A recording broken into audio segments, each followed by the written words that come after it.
Okay, so I've recorded this tutorial a couple times already, and this camera thing just keeps failing really hardcore. But I'm gonna try again to make this tutorial for you because it's actually kind of a cool one. Gonna show you a couple things that I've already showed you, but using them in a different way. And gonna show you a couple different things also, so that I'm not just showing you the same thing over and over again. So I'm just gonna copy this picture, because this is the picture that we're going to use, into a new GIMP file. Yay. Don't forget to add a new layer. I'm not showing you copy and paste because I assume you know how to do that. So first thing we're going to do is the color to alpha thing again, which is just layer, transparency, color to alpha. You can also do that with a right-clicking thing, like I showed you before.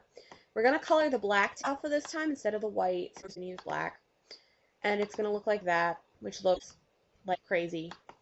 But we're going to change the background color to this fun purple color, 5C005 or 5C006D. So we're going to use the fill tool for that. So you can see now he's purple instead of black. I'm going to change the contrast in this a little bit, just to make it teeny tiny bit more defined. So there we go. I'm going to create two new layers. I'm going to call the first layer blue. I'm going to call the second layer pink. Actually, while I'm at it, let me create white, because I keep showing that anyway, and I have to just make a new layer in the middle of things. So we're going to ignore white for the moment. With the gradient tool again, use pink first. Going to use this pink color, F1C8B, which is just kind of a hot pink. Use the gradient tool again. Last time I did the FG to BG gradient option, which is foreground color, background color. But this time we're going to use FG to transparent. And you can actually change the shape of your gradient. You can do a radial, which is a circle. We're just going to use linear. That's what I used last time, because linear just works better. The circle works better for like spotlight things, but in this case, I find that the linear looks better. So what we'll do is start at this left top corner, make a gradient to like the middle top line of this shirt here. So you can see now the pink goes throughout the picture. And switch to the blue layer, the same thing. This blue color is 00BC. Gonna start at the top right corner and basically do what I did on the other side. You could duplicate the pink layer and then flip it and then change the hue to a blue, but for all intents and purposes, this is fine. You can also do it with white, which makes like a spotlight effect. Let me just show you how to do that. So it looks like there's a light shining, which looks neat. This just reminds me of cotton candy, so I think that was cool. I'm going to show you a text effect now. Let me just change this to black. It doesn't really matter. It's just easiest to see black. I'm using the Hurricane font, which I downloaded from something. I don't know. I'm just going to use his name because that's short and easy. And I'm going to select the alpha thing again. And actually turn this layer off. Don't need it. I'm going to go back to my pasted picture and take the eraser tool and change my brush. GIMP stops failing.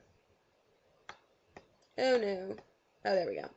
Well, at a not responding moment. That's always scary. Just going to change it to untitled, whatever. It's just a fuzzy brush. It actually erases out the picture, so you're left with the text and the background color. I think that's way too intense for this signature, the color like that.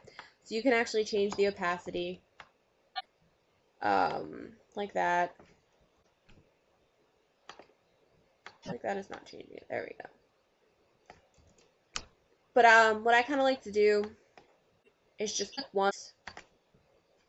Let me change that, make it a little bit higher. Just click once, and since I'm using a fuzzy brush, it makes kind of a hazy looking thing, which is neat. And I'm going to go back a little bit because I want to show you something else. So I'm going to take most of the text out.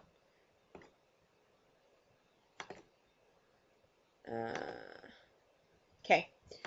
And I'm just going to turn this light off. What I'm going to show you now is called Supernova. I'm just going to make another layer and call it Nova. Go to Filters, Lights and Shadows, Supernova. It creates this weird, like, light thingy. It's not the best for the signature, per se. I don't think it looks that great, but I just want to show you this trick because I've used it before, and I think it's kind of cool. You can change the radius. You can make it huge or make it tiny. That's probably fine. You can actually make random hues, so it changes, like, the colors and stuff. For this one, you don't really need it. Maybe, yeah, we don't really need it. It's fine this way. So that's like that. It doesn't look that great for this one, but I just wanted to show you that. It looks really cool for certain things, and you can if I wanted to, I could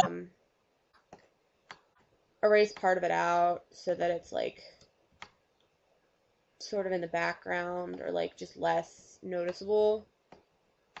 That. So yeah, oh yeah, I'm definitely getting sick. That was the first time I've coughed, really. And yeah, definitely going to be getting sick soon. That's awesome. Anyway, back to the tutorial. So that's the Nova. That's cool. Something else I want to show you, which looks really cool and is actually probably how I'm going to end up doing this signature. Turning off the gradient layer, going back to the background, and I'm going to go to Filters, Render, Clouds, Plasma. So that creates this really, like, tripped out color massive thing. You can change the turbulences on it. As you can see, it makes it grainier or more blurry. I'm going to use something in like the 1.5-ish. It doesn't really matter, per se. So that is what it looks like, which I just think looks freaking awesome. I'm a big fan of this, and this is what the signature is going to look like when you actually see it, I think. I'm going to blur this so that it's not so grainy. You can see, I don't know how great the quality of this is, but you can see the grains there. So I'm going to Gaussian blur like 20-ish pixels. So that took care of that. It smoothed it out. And I'm going to, again, change the contrast of this. Maybe darken it a little bit. Maybe I'll brighten it a little bit. Yeah, brighter's better. Okay.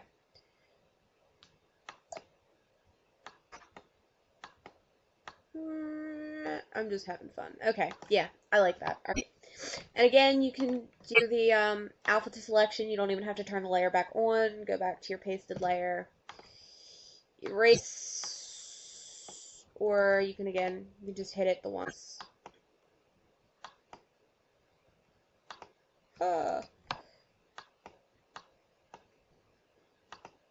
Or you can do it more. That's cool.